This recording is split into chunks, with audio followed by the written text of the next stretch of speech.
I'm Shomari Figures, congressional candidate for District 2 here in Alabama. Look, I'm born and raised right here in Mobile, Alabama. Product of public education school system here in Mobile, right over my shoulder here is where I went to high school, John L. LaFleur High School. This park we're sitting in is somewhere that I spent many hours, many days, many nights playing ball on this court. Well, it didn't look like this when I was younger, but essentially on this court and in this park, basketball, football, baseball, hanging out. This is a core part of me, and now this park is actually named after my father. This park and the community center over my shoulder as well, and so glad to be here. Glad to be right here in the neighborhood where I grew up, where I call home, and that I personally consider a foundational piece of why I am able to run for Congress in the first place. I'm Carlos Jones, regular old civilian from Pritchard, Alabama. I'm an advocate for the youth. I'm a God-fearing man. I graduated from Alabama State University in 2019. I went to Murphy High School, and I'm just a great people person. Use me, don't abuse me. That was one of my slogans coming in. I want you to use certain people who know how to relay your message to the audience you are trying to attack. Reach. You know what I mean? Because a lot of people really, they ignorant to the situation. They don't know what's going on. That's why they don't care. Yeah. They don't know what's going on. No, absolutely, and it's a two-way street, right? Like, as much as we got to use the community and outlets to get to the community, we also need the community to use government. Right. That's what government is there for the community to use us to better the conditions, to better the possibilities, to better the outcomes in our communities. And a lot of that starts with exactly what you were saying, is relaying to people what it is that government does. Right. Like, what's the role of government, what's not the role of government.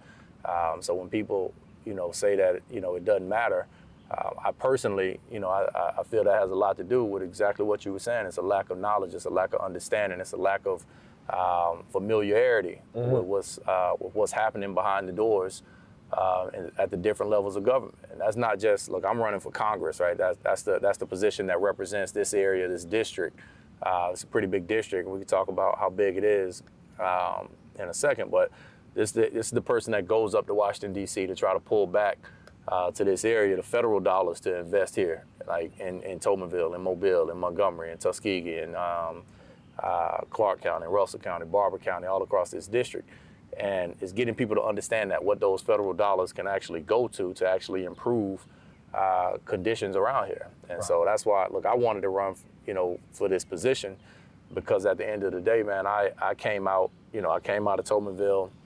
I was able to, after I graduated LaFleur, I went on to Alabama, went to law school, and then I was blessed, man. I had the opportunity to go work across federal government. I spent time working for a federal judge. I was then fortunate enough to go work for President Obama in the White House for several years, and then working at Department of Justice and working in the U.S. Senate. I've been able to kind of learn, how federal government works, and I've learned enough to know what I disagree with about it, right? About how it works and who's not prioritized in a lot of these conversations, the voices that are not at the table in a lot of these conversations, and so I wanted to run to sort of be that vessel, to be that voice, to take that experience that I've learned, throughout my career, to be able to benefit the people and places that I personally consider responsible for me being me. In the first place, because without Toulminville, without this park, without LaFleur High School, without Aaron Park, without the neighborhoods and the communities that I grew up in, I don't think I would have had any part of my career. Right. Yeah. I love that. Yeah. And what's so crazy is I'm looking at you and I'm really locked in. Like, I'm looking at you cleaning your eyes because you've given me so much information that I feel bad for not even knowing. I don't even know what the congressmen do. You want to know what I wanted to do? Is show everybody that we can too. Yeah. Like Mardi Gras, for instance. I didn't know it was. I thought you had to meet a certain criteria to go to a ball. So when I was in high school, and everybody like Botillion and all that, and they was going to the little balls and stuff. Yeah. So when I graduated, I thought you had to be maybe a Kappa or in a fraternity or whatever to go to a ball. I really didn't know that. I really didn't know like regular people could go to balls. So it's like, that's how I formed We Ball. Yeah. And it's like, we matter, we ball, we can too. Yeah. We ball too. Yeah. Like a lot of people where I'm from didn't know that you can participate in that stuff.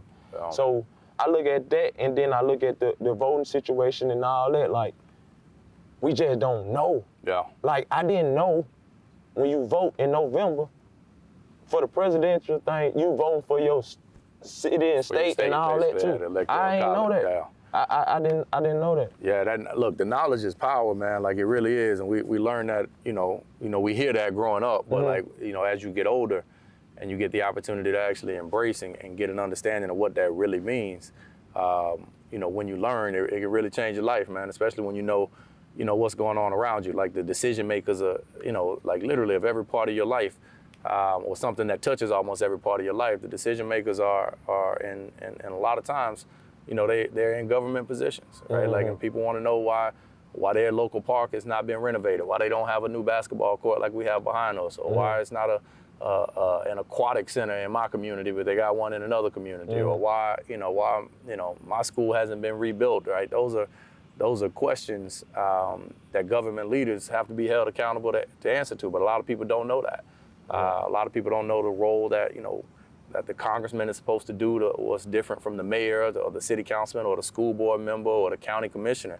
And it's look, I think it's an obligation that all of us have, especially those of us that are in elected office and that want to be in elected office, is to take time, man, and hold those meetings and get into the community and explain what it is you do. Because without that, people are going to have expectations of you that are unrealistic in terms of, like, they expect you to be able to fix an issue that you have nothing to do with, and or that you can't fix because of your position. Right. But we got to educate it, man, and we also, look, more importantly, man, like, this district right now, it includes Montgomery, which is the birthplace of the civil rights movement, right? That's home of the Montgomery bus boycott. That's home of, where Rosa Parks, did what she did, what Martin Luther King did, most of his work. It's home of Tuskegee Airmen, and Booker T. Washington and George Carver and John Lewis was born in this district. Like, this is the heartbeat of the civil rights movement.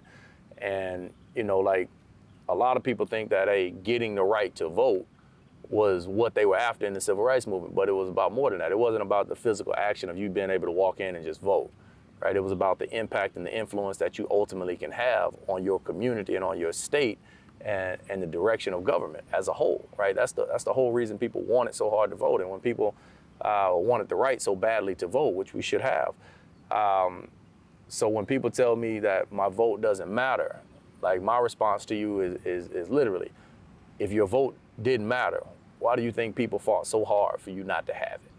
Why do you think people don't want you to have it? Why do you think people are going to such lengths and such extremes to limit who can vote and how they can vote and where they can vote and making it more difficult to vote?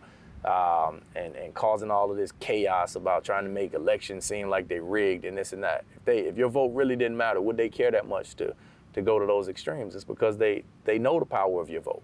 We just got to do a better job of making sure that we know the power of our vote and that we're educating people about collectively, like, the power that we actually have. Yeah. See, I've been while you've been talking the whole time, I've been doing like this because I understand what you're saying, but it's like, how are we to, like, obviously you're way more educated in that world than me, but we like-minded. Because if I hear it and I understand it, I'm for it. Yeah. How do us like-minded people really relay that message? Yeah. That's the problem. Yeah. Because you saying all this, and how can we pull people to these meetings? The people that we trying to get, not the people that that's come already see the come. meetings that's already coming. Yeah. Maybe we need to have 2 meetings. We know what we have to do. We know who we have to reach, right? And it's when you look at demographics, right, like of who participates in elections, right? The most likely voter profile in America is a black woman over the age of 55. The second most likely voter profile in America is a black man over the age of 55. But you look at the opposite extreme of that. We know that the most unlikely voter in America is a black man under the age of 35. And the second most unlikely voter in America is a black woman under the age of 35. right? So it's clear who we have to reach, right? It's clear, you know, who we have to motivate and inspire and educate. And so my question to you is being within that demographic, because I'm old. I'm getting old, right? So I'm still under 40, but just barely. Yeah. But at the end of the day, it's like the question to you and your generation is, how do we excite you guys, you know, to get out, to get involved, and to want to have a role in what's going on in the community? It's kind of like what I spoke on earlier. It's really difficult though, but it's kind of like you gotta step into their shoes. Mm-hmm. Man, I don't know how we can be informational and fun right now. We gotta clean up a lot of stuff first. I think we should attack it on social media, because social media has a big influence on society. Yeah. Like nowadays it's like through the roof. And I feel like a lot of stuff that kids nowadays learn more off their phone than they learn at school. Mm-hmm. So I feel like if we do more documented interviews or documentaries showing them and really like talking to them in their language. Yeah. You know what I mean? Like Yeah. when you just explain that this district cover Montgomery. I didn't know that. Yeah. I went to school in Montgomery. I graduated from Alabama State. Yeah. You know, so like the house is a white house by Alabama State. That was Martin Luther King's house. Yeah.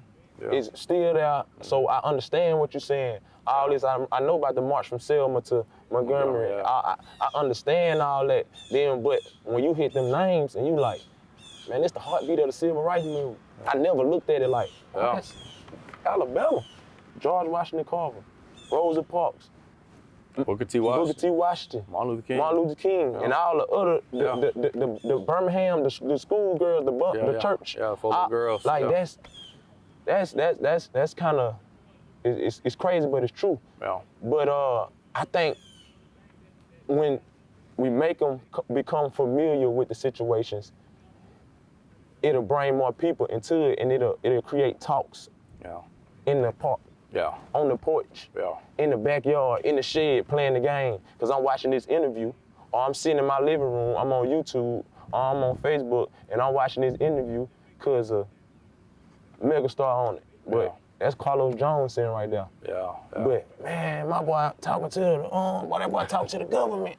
You understand what I'm saying? So just seeing that. Yeah. Oh man, let me check this out. Man, Lo always on something. Yeah. Or whoever. So I challenge you to get on social media and see who the heavy hitters in your city is. That's you. Well, use me to spread it out, because a lot of people love me, but everybody don't. Yeah. Everybody don't like me. A lot of people like me. I don't know many people that don't like me, but I just know in the world some people that just don't like me. So we need them too. They matter too. So guess what? Put somebody else up here. Yeah. You know what I mean? That got a face. Yeah. And it's likable. Yeah. You know what I mean? So I think that's one of the biggest ways. Another way is physically doing something that benefit them, even benefit their feelings. Okay, like Easter egg hunts, block parties. Everybody want. Mobile like to party. Right, Mobile family orientated. They love to party. So you just gotta present it to where you're not even thinking about violence. Yeah. I'm a promoter. Anybody that come to my events, it's been club shootings and all. Yeah. You know what I mean? And I may throw an event in the same club and it might be packed. Yeah. Because of the vibe I create. So when we do jump in their shoes, we're gonna restrict it to a way where nothing is possible. Yeah, you're gonna do it responsibly. You're gonna do it responsibly. And the number one thing that is, use MPD. Yeah. And when you use MPD, the way you gotta be strategic, you gotta pick the certain ones, just like you pick the certain ones to sit in the chair. Yeah. To be seen, you gotta pick the certain ones that know our culture. Yeah. They gotta tap into us. Like you said, it's a two-way street. It's never one way. So we can't just be like, hey, you gotta do this and you. These people are grown. Yeah. They feel like I got the right to do what I want to do. You do, but you don't. It's laws and rules of the world. And, you know, people move culturally, and they don't understand the laws and the rules. They're not educated. It's a lot of stuff I didn't know I could and can't do. Because I never been in trouble to even find out. You get what I'm saying? Yeah, and you hit on two distinct points there, right? That's real relevant, right? Especially in terms of reaching, reaching that demographic that we're talking about. So the first part, you touched on like that history of the civil rights movement, right? Well, like the names of Martin Luther King, the names of, Fred Gray, Rosa Parks, John Lewis. They're names that people know, right? They know. But this generation that we're talking about, this under 35, like they are now 2, 3, in some cases 4 generations removed. You know what I'm saying? From when the civil rights movement was taking place. Whereas, my parents, certainly my grandparents, they were more closely, connected to that era. So like you used to could reach people, especially black men, black women, with just those names and just, sort of making it resonate to like, hey, do you remember when we couldn't go to X school? Or do you remember your mother telling you that she couldn't do X, or your father didn't get hired because of Y, right? Now that's like grandparent, great grandparent. So our generation, even though things are not nearly as equitable as they should be, we don't know a world of us literally being told to our face, you can't come here because you're black. You can't go to this school. You can't build your house right here because we're not gonna approve a building permit for a black person to be this close to a white person. So we don't know that struggle. We are further and further removed from the direct touch points of that struggle. So the messaging around just that, because a lot of people think, hey, if I get up in front of a group of black people and I just start talking about civil rights movement, it's gonna resonate with them. Well, it will for people 45, 50 and over, right? But for people 45, 40, 35, 20, 25, 18, it doesn't hit the same way because they never knew the world through that lens. I didn't know the world through that lens, but you know who did? My daddy. My daddy started his educational career in segregated schools. By the time my daddy went to law school, he was still the first. My father integrated University of Alabama's law school, first black to go. He was in the class that admitted the first blacks, right? So it's but I'm a little different. My dad's a little older when I was born, than most. But people that are younger, right? We're becoming each generation, we're further and further removed from people being able to personally identify with that struggle. So how do we get them, right? And you were touching on that, right? And saying that you didn't know. So imagine you didn't know.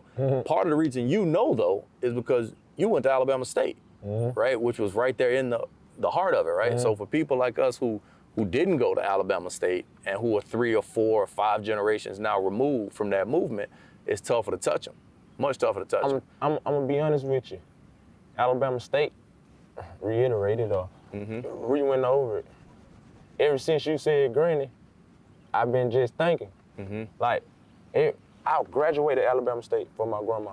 I came home and promoted and purchased her home for my grandma. Like, I lived for my grandma. She just passed May 18th Sorry to hear of this that, year.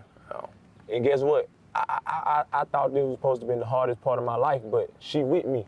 I was in Montgomery a couple weeks ago. They did a couple months ago at this point. They did a senior prom. Anything. They did a senior prom. Well, it was this big, auditorium of just, I don't know what the age cutoff was, probably 60, 65 or something.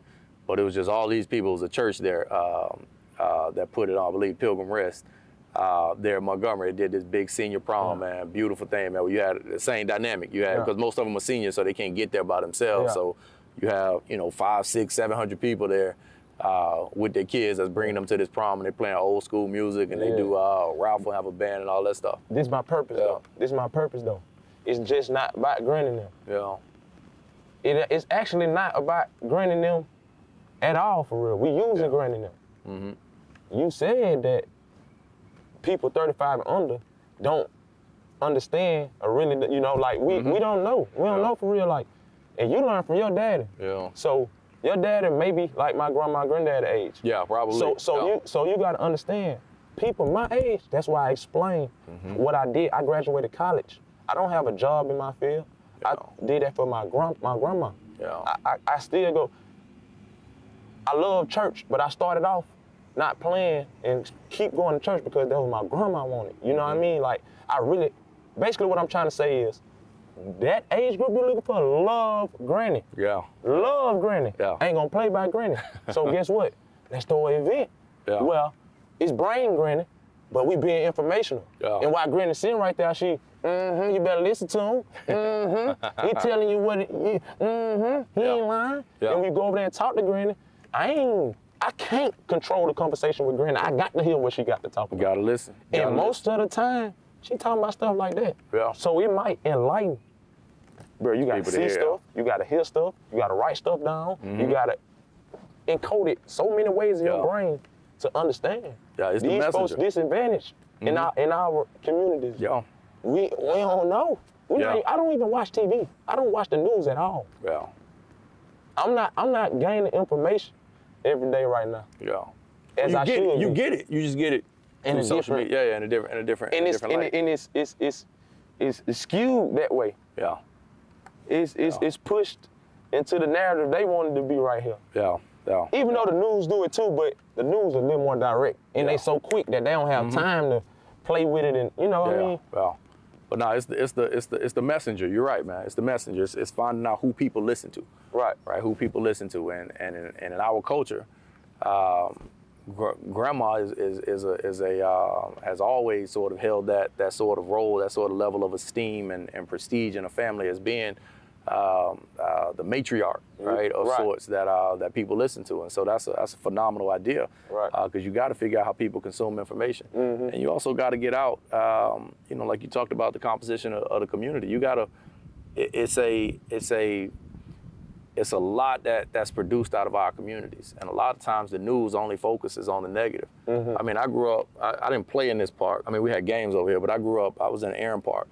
But even in the time that I spent over here, back then it was called Gorgas Park. Yeah.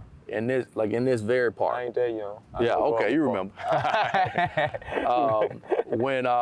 But in this very park, on this same court, man, I played basketball with people that went on to become doctors, lawyers, police officers. And they ain't highlighted.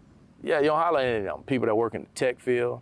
But on the flip side of it, on this same park, I played basketball with people that's been shot and killed, people that ended up in prison, right? People that had kids before they were, out of high school, right? So you get a spectrum in this community that's not focused on in its entirety, right? And that's not just a Tobinville thing. That's everywhere. That's Maysville. That's Crichton. That's all throughout. I was talking to a guy the other day. He's not from Tobinville, but what kind of phone you got? iPhone? Yeah. Tim Cook, born in Mobile. CEO of Apple, born in Mobile. Stop it. See? You see that reaction? Man, stop it. Yeah. Literally. Tim Cook was born in Mobile and raised right across the bay. Stop it. In Robertsdale. Most people don't know it. And it's stuff like that. And that's just one factor of it. But it's things like that we don't do a well enough job of communicating. And obviously, Tim Cook not from Tobinville or a community that looks like Tobinville, but he's from Mobile, right? And we all resonate with being from here, right? And when you talk about going from here to the heights of being at the pinnacle, the top of one of the most profitable companies that the world has ever known, period. Right, from right here. He went to Auburn. Yeah, he went to Auburn. See, most people know that. That's the only thing they say. That's the only thing they say. Yeah, he went to Auburn. Cause I'm my brain working while you talking. Yeah, he went to Auburn. He went to Auburn. Robertsdale, Mobile. He was born right here in Mobile and raised in Robertsdale. And it's and that's just one example. There are many, right? There are many names that of people Lonnie Johnson is another one. Lonnie is one of the world's brightest physicists and engineer, literally a rocket scientist for NASA, right? Literally. He invented the Super Soaker water gun, the most popular toy in the history of America. He invented it. Went to Williamson High School, right? A lot of people don't know that. So it's greatness that comes out of here, man, and we got to do a better job of exposing this city as a whole through the messages that we're getting out. And look, and that's just Mobile, right? That's not Montgomery. That's not Tuskegee. That's not Phoenix Peanuts. City or Peanuts. Yeah, George Washington Carver. Peanut butter. Yeah. So it's it's a lot that we have to do just to highlight what this community is capable of producing. Right. And I think that in turn also will inspire people, because one thing we know that you reach the younger generation with is when you talk about money, right? And when you say, hey, look, arguably, if he's not the richest, he's one of the richest men in America, born right here in the city, head of the most profitable company that the world has ever seen, or one of the most, right here in Mobile. That resonates a little differently. Well, how can I do that? How can we get programs in our schools down here that better prepare me for a career that can possibly take me down, a similar path, right? So we got work to do collectively. Because just how you learned that, you told me some stuff today that I didn't know, and that's, at the end of the day, we have a collective responsibility to make sure that we're educating people as a whole to inspire them, not just to vote, but just to make our communities better and have a more active role in doing that. Well, you speak on, like, basically us relaying the message. Yeah. We got to find out. We do. Me and you. Everybody that look like me or have the face card I have don't think like me. Absolutely. So they don't care much. So how should we get them to want to relay the message? Yeah. Like, you mentioned money, but I care.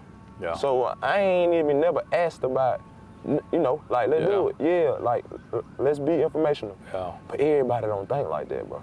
Everybody, I feel like people in Mobile mind their business a little too much. Yeah. If you told a certain person one thing, you might change their life. Yeah. But you mind your business just that much. Yeah. Like, we have to, like, that's why they call us a crab in the bucket city. The people literally mind their business too much. Nobody care about nobody else. That's how it seems. So how will we get these people up here? And it's the right people with the right face cards, they got following. Yeah. How will we persuade them to get up here and want to be informational about these situations and really enlighten the people? Look, I think it's a each one reach one, each one teach one, right? Sort of mentality. Like we have Grab to. who you can grab. You have to, right? You got to spread where everybody has to take that obligation seriously to make sure you bring in somebody under your wing that wouldn't have that opportunity to hear it from other places. Like it's the most influential people in my life have generally, in my experience, outside of like parents, grandma, right? Outside of like family, have been people that I have seen that were very intentional throughout their lives of making sure to express that level of care to people. And in a lot of context, that's been educators, that's been teachers, right? Like you were still in school where you had the benefit of teachers that have been there 25, 30, 35, 40 years in a classroom. We're losing that. We're losing that, right? We're losing that that power of people who, there's power in somebody who taught you, but who also taught your older brother, your uncle, went to school with your mom, or, that sort of thing. And so, but what a common theme that I found in a lot of those people is that they take that obligation seriously outside of the classroom, right? Outside of the classroom, making sure that they're bringing students, some of whom a lot of times not even in their class, right? But bringing them in and just sort of sitting them down. I can't tell you how many people I know that went to a certain school because of a teacher, right? In college, they went to a college because of a teacher that they had in high school or middle school, right? Or they pledged a sorority because of a teacher that they had in high school or middle school or elementary school. And I think we got to expand that out beyond just the context of educators and just having people that actually care about that and care about furthering those opportunities in our communities. Now, one thing I'll say, man, one thing that's always resonated with me, man, is I remember when Nipsey Hussle was killed, when he was killed out in California. A lot of people before that did not know. They did not know who he was outside of being a rap artist, right? And a lot of people didn't know him as a rap artist, at least not over here, right? Not in the South. Rap's still pretty kind of regional, until you hit a certain level. And so one thing that came out of it that I saw that was very inspiring, right? You saw people really amplifying the work that he had literally done in Crenshaw and in LA. In terms of reinvesting in his community, in terms of trying to create future educational opportunities and life opportunities to improve life outcomes, like in the neighborhood he grew up in, right? And you saw people speaking about it, and I saw that personally, just like from the outside looking in, I saw that personally like influence a lot of people and a lot of actions that people were that they started to take or started certainly to plan to take in terms of being inspired by what he was doing. So my question to you is, who resonates like that with this community in a non-tragic circumstance? But like, who do people listen to? Who inspires you, right? Like, what are those sort of artists or moments that you remember that sort of urged you to like, you know what? I think I need to do that. I think I need to do something. And I was ready to speak on that situation so much until your last couple sentences, you just struck me with non-tragic. Yeah. Bruh, you gotta understand.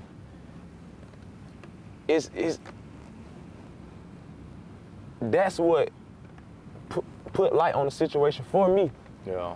The Mike Browns, the Trayvon Martins, all that, even Nipsey Hussle. Yeah. Because as a rapper, I don't listen to Nipsey Hussle for real. I might know a song or two, and I like melodies when I listen to music. Yeah. I like melodies over lyrics. Yeah. I'm gonna be honest. I like melodies over lyrics. So, saying that, I love Nipsey Hussle. Yeah. After he died, I was seeing all the stuff he did in the community. That made me, boy, I respect him. Yeah. Like, he is for real. He just like me. I just ain't got the money to be able to do the stuff he's doing. Yeah. But he think like me. Yeah. He care. So it's kind of hard to give you an example of a person. I can't really think of nobody, because, you know, in the black community, well, if you say too much, you're gonna get killed. That's how they saying it. If Nick can't make that move he want to, you get what I'm saying? So it's like, it's scary. So like, I feel like the people who actually are doing it kind of scared to say something. You really don't know. You really don't know who really is trying to give us the real information. Or it might be a regular person on the street, and you might be like, oh, he don't know what he's talking about. But he really do. You know what I'm saying? So, people like my pastors and stuff, that really care and really like, my pastor, he been on both sides of the fence, keeping D. Leatherwood, and he'll come and he might call me and be on the phone with me for 3 hours, and talking to me like me and you talking, but holding me accountable. Like, why he care so much? So if it ain't nobody, it's gonna have to be a tragedy if you talking about famous people and stuff like that, like Dr. Sebi. Like, this man really had these, what they doing? If you can cure cancer, what is they doing? To me, it's always important to have representation that looks like me. And I don't just mean my skin complexion, right? I mean people that look like somebody that went to LaFleur, that grew up in Mobile, that came out of Tobinville, that played park ball growing up, that know people both in their family and in their friends that have, made decisions that have put them in prison or ended up unfortunately killed, right? Like, when I say look like me, that's what I mean. And so I'll give you a prime example. Like, I grew up hearing about the story of a young man. I hadn't talked to him, so I won't say his name on camera. But I grew up hearing about the story of a young man who grew up in Tobinville, just like me. He was older than me, but ended up getting a prison sentence. All he did was introduce two people. He introduced two people. One person that wanted to buy drugs and one person that wanted to sell drugs. He just introduced them. He's the middleman. Made very little money, if any, in that transaction. He ended up with the longest prison sentence of all three people in the transaction. His prison sentence was the longest possible prison sentence that you could end up with. He ended up with a triple life sentence, federal sentence, right? Somebody from Tobinville, right up the street from me. I grew up hearing about this story because there had been this effort to try to get him out of prison because everybody realized on his face that it just made no sense. Right? So I ended up going to D.C., ended up working in the White House, and I'm up there. I'm in D.C. at the time that he finally gets out. So President Obama had launched the Clemency Initiative, which is basically designed because the laws had changed. It was, like I said, the time you would have gotten in prison, at least under the sentencing guidelines that they used at the time, it was 100 to 1. Right. Basically, like what you would have, like $100,000, the penalty. Yeah. For years. Yeah, well, it could theoretically be, right? But the penalty was based on the grams the weight that you got caught with, right? Oh, so you're saying 1 gram of crack cocaine was equivalent to 100 grams of powder cocaine. Exactly. In sentencing. Yeah, exactly. Yeah. Originally, the crack cocaine laws, it was skewed towards punishing people that were convicted of crack cocaine offenses much worse than people that were convicted of powder cocaine offenses. Right. And so the laws had changed. And so President Obama, the administration said, well, we got a bunch of people, thousands of people who are sitting in prison for sentences that they would not and could not get today if they were convicted of the exact same crime, right? So the guy I was telling you about from Tobinville was one of those people, right? Yeah. He had been given a triple life sentence, right? The Obama administration gave him the clemency, right? So they commuted his sentence. Right. He was able to get out of prison, was able to walk out of prison. Right. This man served over 2 decades in prison, right, for introducing 2 people. Text message. He got the longest, well, it was before cell phones like that. So, but yeah, he got convicted in the early 90s, like 91, 92. And then, ended up with the longest prison sentence out of everybody involved. That's his only conviction. Didn't have a violent crime. Clean record while he was incarcerated. He was in college when it happened. Was playing football.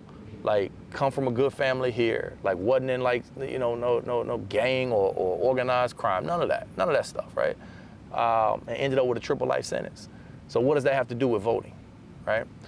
It's because when that's part of what inspired me, right, to want to work in government, is hearing that story. Mm-hmm. That, as well as my parents, and as well as knowing the history that government has had to play, particularly federal government has had to play in making Alabama do right by black people. Right. That's that all comes into a collective inspiration for me, mm-hmm. right? But when you don't have people who know people or know of people that have been through an experience like that, then that perspective is not at the table. Right. Right. It's just something you see on TV and say, oh, that's sad, right? But when you know his daddy, right? When you know his siblings, when when you can point to the house he grew up in, when you spent time at that house, that he grew up in, it hits you a little bit different, right? And so that's just one example, right? And I want to be clear, I had nothing to do with him getting out. Right. I went on and worked on the Clemency Initiative after he was out. I then went over to the Department of Justice and worked on it after he was out. But his story was replicated across this country, right? And you and I know people like that by virtue of the people, by virtue of the neighborhoods that we grew up in. Mm-hmm. But the average person sitting, in Congress, they don't know people like that. Right? The average person that calls himself a mayor of a city, they don't know people that are impacted by stuff like that. And so when I talk about it being important to go vote and important to have your voices heard and have the type of representation that can identify with your community, it's stories like that, and not just like that, right? Like you can take that and, man, you can put it in a healthcare context, right? You can talk about people who who never had money to go to a doctor, right? They never had money to go to a doctor. The only time they would go to a doctor is to the emergency room when they were damn near dead, right? Or they're having a heart attack, or think they're having a heart attack, or collapsed somewhere, or broke a bone, or a car wreck, right? Or a football injury, right? It's the only time they can go to the doctor, the only time they could afford it, right? But now when you can't relate to people like that, then you can't. When you don't have representation that can understand people that come from that background, if you've had health insurance your whole life and everybody has had health insurance their whole life, if a medical bill is not going to bankrupt you, right? If you can go to the doctor because you're not scared at all of what the medical bill is going to be, even if you don't have insurance, then you're not living the life of a lot of people, across this country and across this state. And so it's important to have representation that can identify with people like that. And so that's why, when people say, my vote doesn't matter, your vote does matter. Because when you can put people, in government positions, even if that wasn't their story specifically, maybe it's their neighbors, maybe it's their church member, right? We're in the state, man, and it's not to go down a rabbit hole, but we still hadn't expanded Medicaid in the state of Alabama. State legislature has the authority to do that. They won't expand it. That will provide more health insurance coverage to over 300,000 more people here in the state of Alabama, for people to be able to go to a doctor. Right, but if you part of the reason I think they won't expand it is because they don't know people. Most of the people that are representing these communities across the state don't need it. They don't need it. They don't know what it's like to say, man, if I buy health insurance, I might not be able to afford the mortgage every month, or I might not be able to afford rent every month, right? So having a roof over my head is a little more important than, maybe needing to go to a doctor, right? And they go years without going to the doctor, decades without going to the doctor. And then when they finally get to a point where they do become eligible for Medicaid as it current stands, they dealing with all those medical conditions that we all know about. They got diabetes, hypertension, high blood pressure. Stuff that take granny them out. Yep, stuff that take granny them out, exactly. Yep. Need to be on dialysis, right?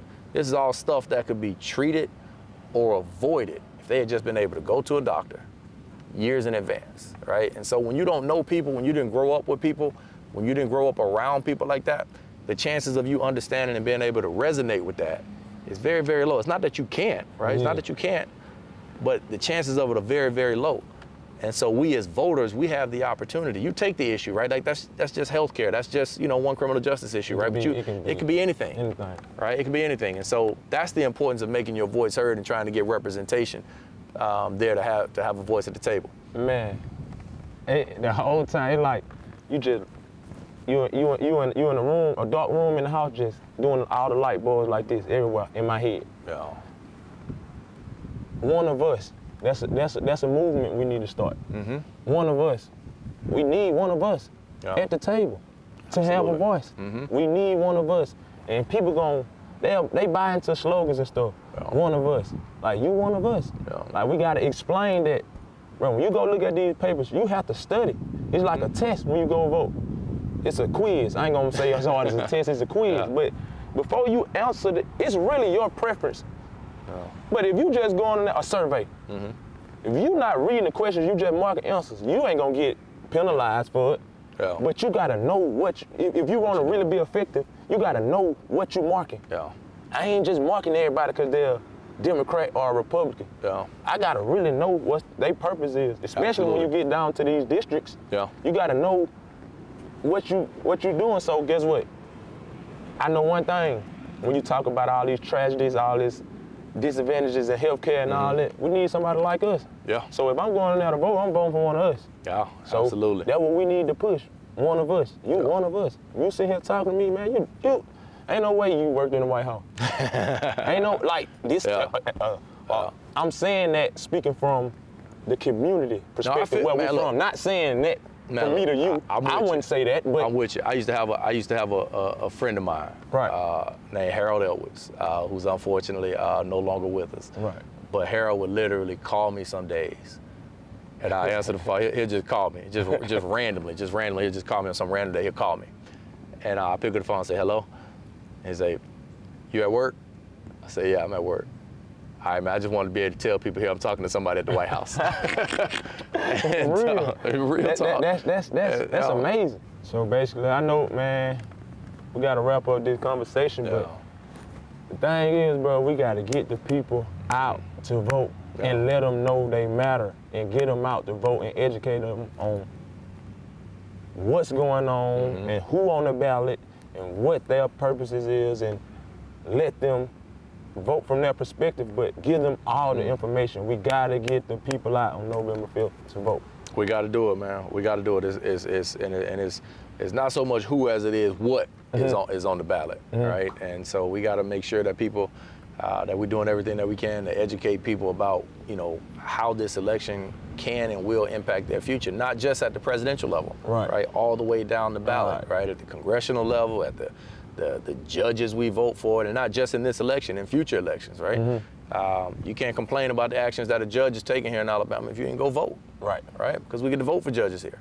But what grannies say, you don't vote, don't complain. Yeah, if you didn't vote, don't complain, man, at the end of the day. But we got to get out. We got to get out November 5th, and we can do it, man. We can do it. I appreciate it, bro. Appreciate you. All right, brother. Thank you for listening. We're grateful to our fantastic guests, Shomari Figures and Carlos Jones, two dynamic voices making big waves in their communities. This episode of Share the Mic was recorded by our AV maestro, Ronnie Gatry, with editing also by Ronnie Gatry, Emandre Johnson, and Libby Lassiter. Shoutouts to Morgan Robinson, LSG Foster, Alex Jones, Anitra Henderson, and Lillian Thomas, who all worked behind the scenes to make this episode possible. Share the Mic was created and produced by Libby Lassiter. Our podcast is a proud production of Share the Mic LLC, a small band of diverse friends with a passion for social justice. To support our 2024 mission of engaging youth in voting, follow us on social media and share this episode with your friends. Together, we can make a difference.